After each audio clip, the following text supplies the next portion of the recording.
Jeudi 7 novembre 2013, voici les principaux titres de l'actualité de ce journal. Les analyses des échantillons prélevés sur la dépouille d'Arafat confirmeraient qu'il a bel et bien été assassiné. Al-Qaïda au Maghreb islamique revendique l'assassinat de 2 journalistes français au Mali. John Kerry assure que les États-Unis estiment la colonisation israélienne des territoires palestiniens comme illégitime. Et en Tunisie, Ettakatl suspend les activités de ses représentants à l'Assemblée nationale constituante.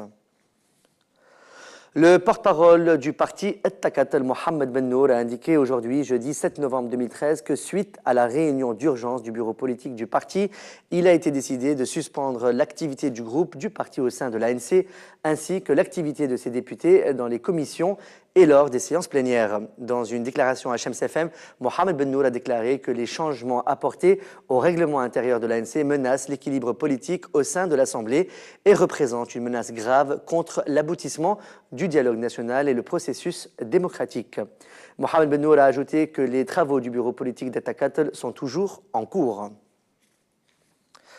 Le président du parti El-Amen, Lazhar Bari, a déclaré au micro de Shams FM que suite à la réunion du parti Asfax, il a été décidé de proposer comme candidate pour le poste de Premier ministre la militante des droits de l'homme Sihem Bensedrine. Cela dans le cas où le blocage persiste au dialogue national concernant la personnalité à choisir.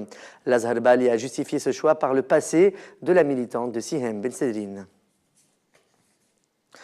Le secrétaire général du CPR, Ahmed Daimi, a déclaré mercredi qu'il aurait fallu définir la mission du prochain gouvernement avant de choisir son chef.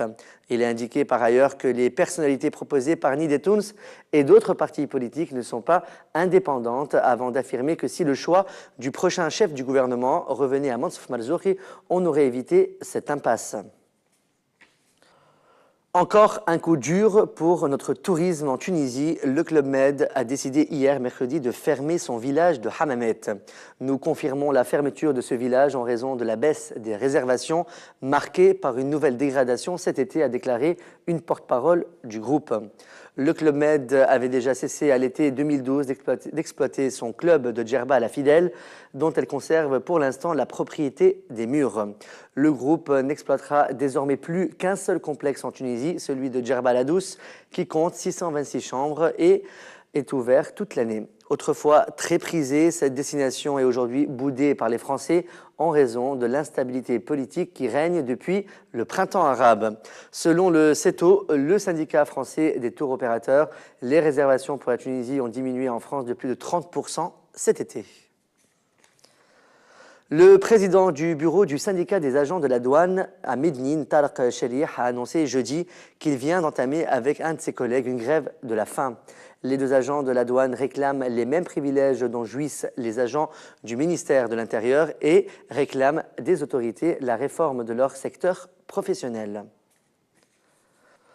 Le groupe de hackers connu sous le nom de Fallega a annoncé sur sa page officielle sur le réseau social Facebook que 4 sites électroniques de médias, à savoir Saber News, Le Temps et L'Expression, ont été piratés. Les hackers ont annoncé qu'ils ont attaqué des sites de médias de la honte à l'occasion de la catastrophe du 7 novembre.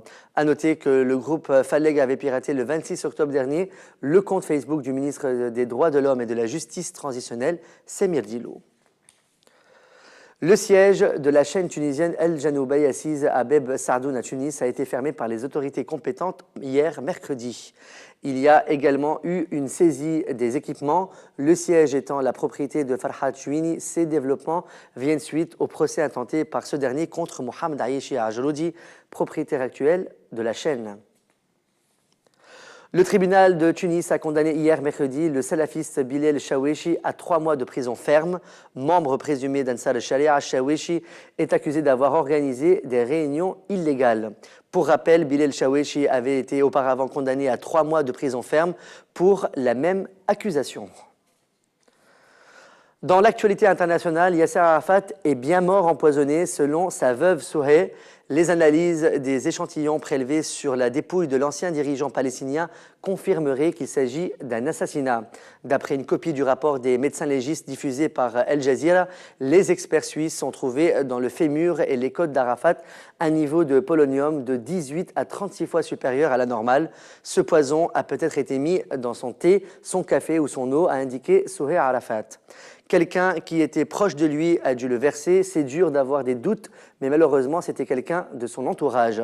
C'est l'épisode 100 et quelques du feuilleton Souhair contre les successeurs d'Arafat, a ironisé le ministère israélien des Affaires étrangères, qui a démenti une nouvelle fois toute responsabilité de l'État hébreu dans le décès du leader palestinien.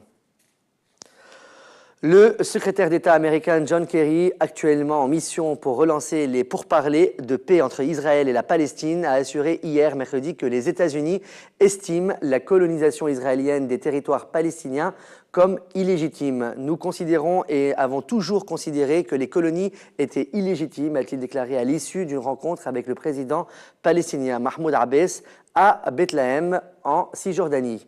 Il a précisé que la connaissance des projets de colonisation israéliens par les États-Unis et la Palestine n'était pas synonyme d'approbation.